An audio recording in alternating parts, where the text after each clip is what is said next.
चलिए, अब एक सूत्र है 11वां, जिसमें 5वीं वृत्ति का उल्लेख है, स्मृति। 11वां सूत्र बोलिए। अनुभूत विषय असंप्रमोष स्मृति। ये स्मृति वृत्ति है 5वीं। अनुभूत विषय, अनुभूत का अर्थ है जिसका आपने अनुभव कर लिया। कई बार आपने आयुर्वेद की पुस्तकों में लिखा देखा होगा, उसमें नुस्खे लिखे रहते हैं ना, इस रोग का ये नुस्खा, घरेलू नुस्खे ऐसे लिखे रहते।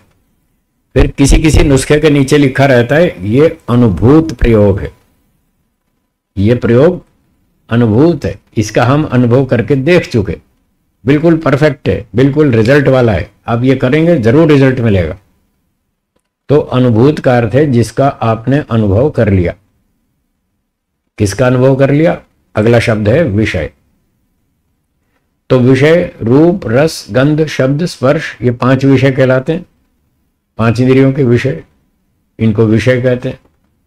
अनुभूत विषय, जिन विषयों का अनुभव आपने इस जीवन में कर लिया, अब तक खा लिया, पी लिया, घूम लिया, फिर लिया, देख लिया, सुन लिया, सैर सपाटा कर लिया, जो भी 5 इंद्रियों के विषय भोग लिए, उसका नाम क्या? अनुभूत विषय।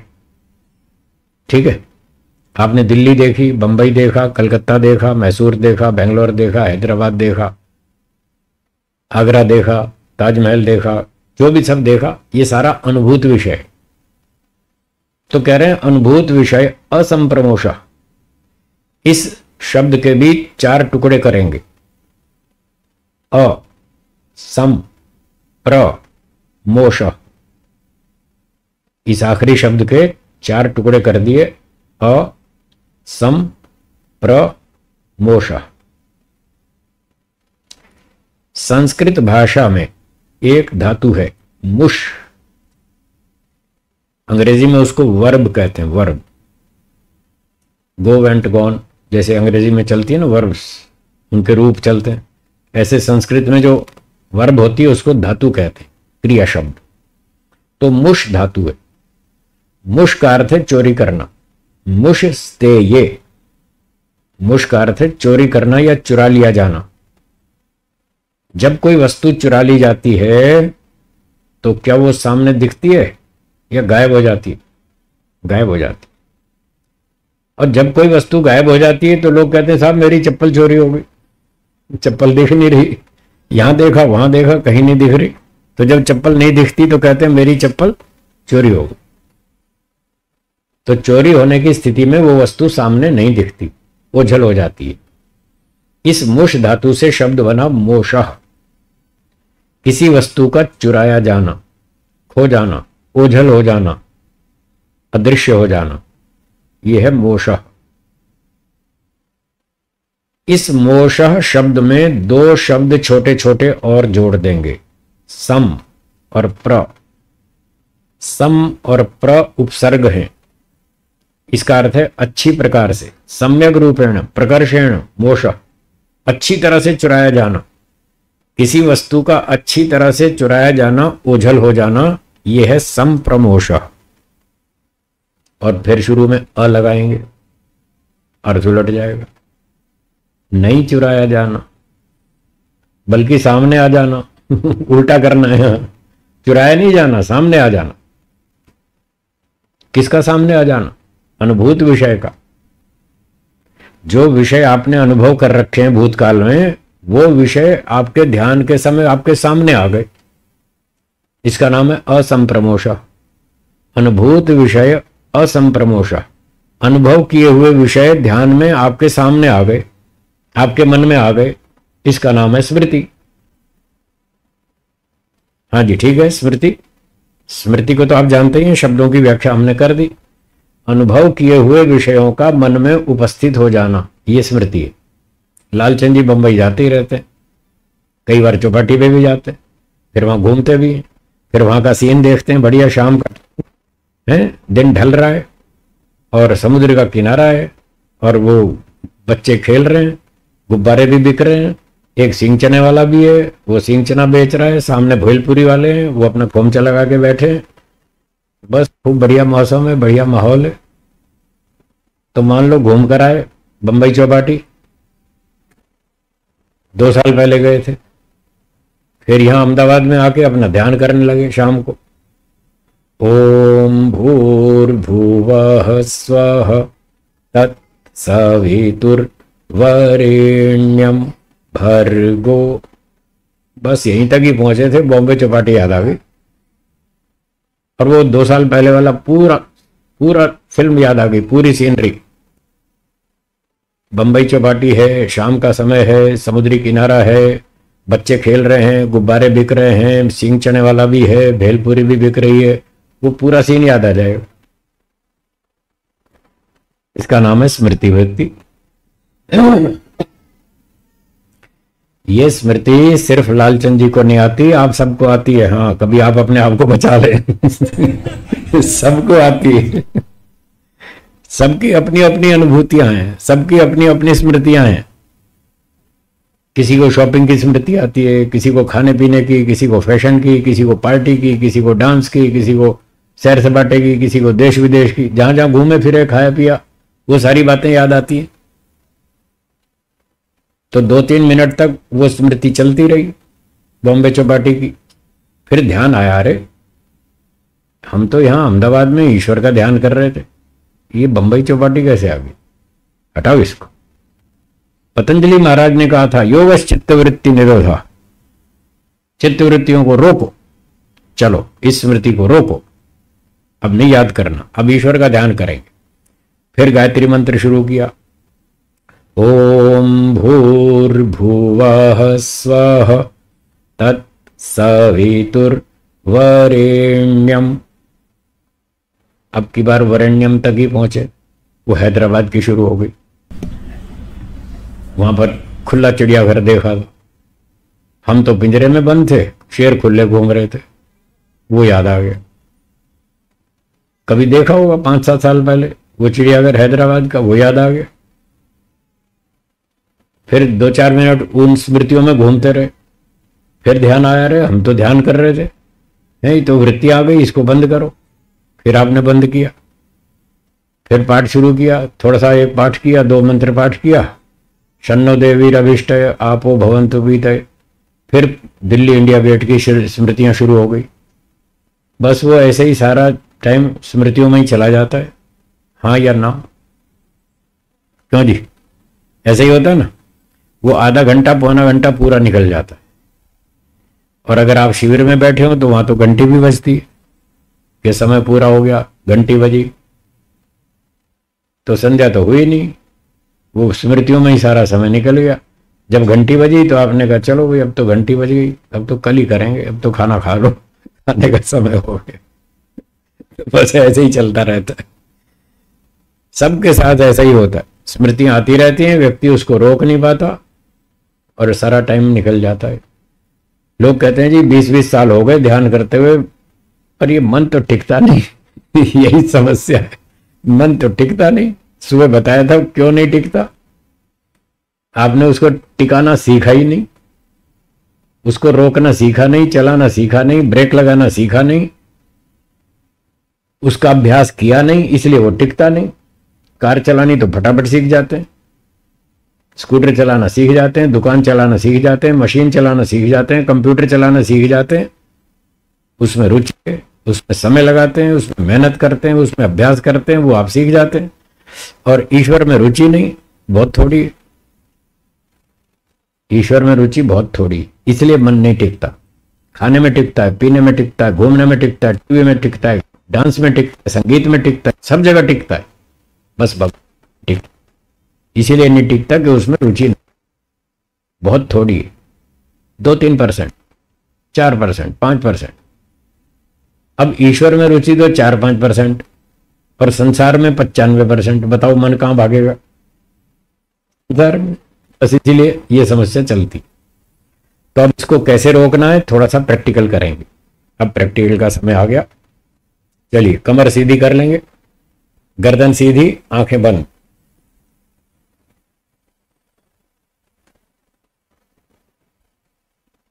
मन में संकल्प कीजिए, अब हम केवल ईश्वर का ही विचार मन में लाएंगे, सांसारिक विचार मन में नहीं लाएंगे। ये संकल्प हर रोज कीजिए,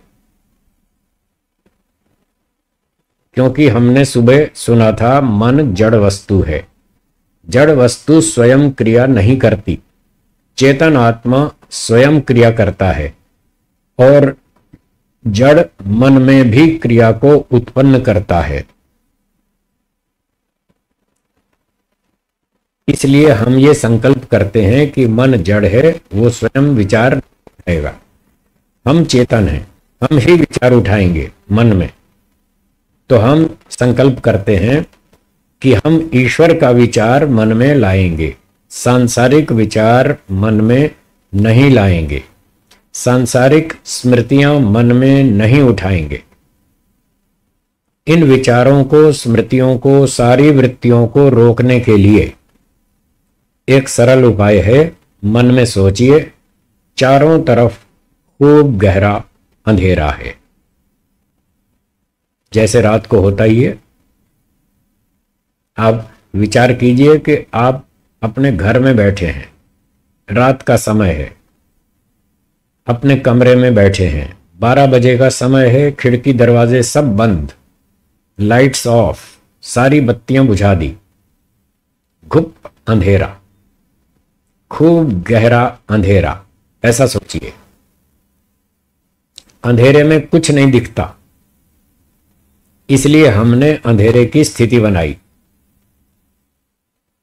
हमें इस समय कुछ नहीं देखना, बस ईश्वर का चिंतन करना है और कुछ नहीं देखना, कुछ नहीं सोचना, कोई विचार नहीं करना। तो अंधेरे की स्थिति बार बार बनाएं। इससे विचारों को रोकने में आपको सहायता मिलेगी। कोई स्मृति नहीं उत्पन्न होगी, कोई दृश्य मन में नहीं दिखेगा, क्योंकि अंधेरे में हम कुछ भी नहीं देख सकते। तो ये स्थिति बनाकर अब एक और बात सोचिए, शून्य आकाश मतलब खाली स्थान। शून्य आकाश का विचार करें, खाली स्थान, स्पेस। इस आकाश में ईश्वर का चिंतन करेंगे। 6 वाक्य मेरे पीछे पीछे दोहराइए। हे ईश्वर, आप एक हैं, आप सर्वव्यापक हैं, आप निराकार हैं, आप चेतन अर्थात सर्वज्ञ हैं, आप न्यायकारी हैं, आप आनंद स्वरूप हैं।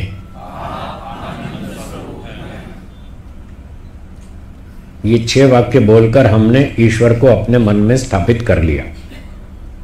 उसका विचार अपने मन में थोड़ा जागृत कर लिया कि ईश्वर इस प्रकार से है। यह है ध्यान की तैयारी। इतनी तैयारी करके अब एक छोटे मंत्र से हम ईश्वर का ध्यान करेंगे। मैं मंत्र बोलता हूं, आप इसे सुनिए और बाद में दोहराइए। ओम न्यायकारी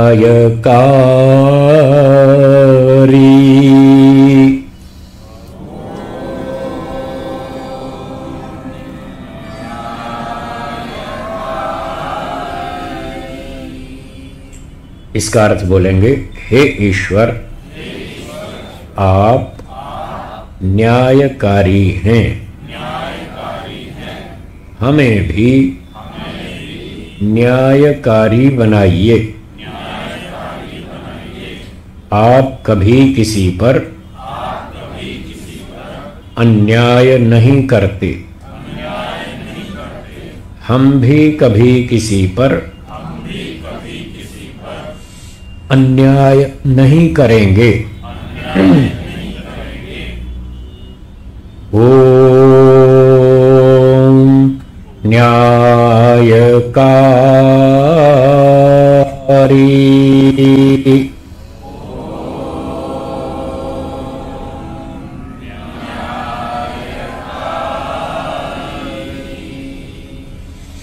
हे ईश्वर, आप न्यायकारी हैं, हमें भी न्यायकारी बनाइए। आप कभी किसी पर अन्याय नहीं करते, हम भी कभी किसी पर अन्याय नहीं करेंगे।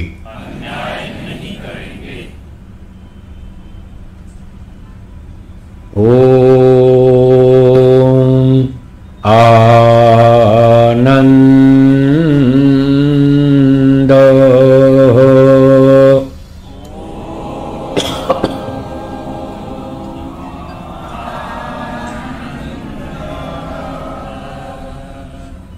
हे ईश्वर, आप आनंद स्वरूप हैं, हमें भी आनंद दीजिए। आप कभी भी दुखी नहीं होते, हम भी कभी भी दुखी न हों। ओम आनंद।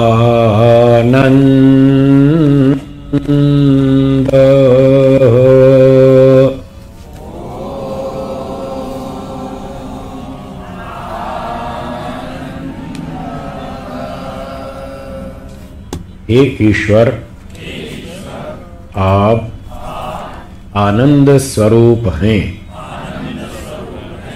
हमें भी आनंद दीजिए। आप कभी भी दुखी नहीं होते,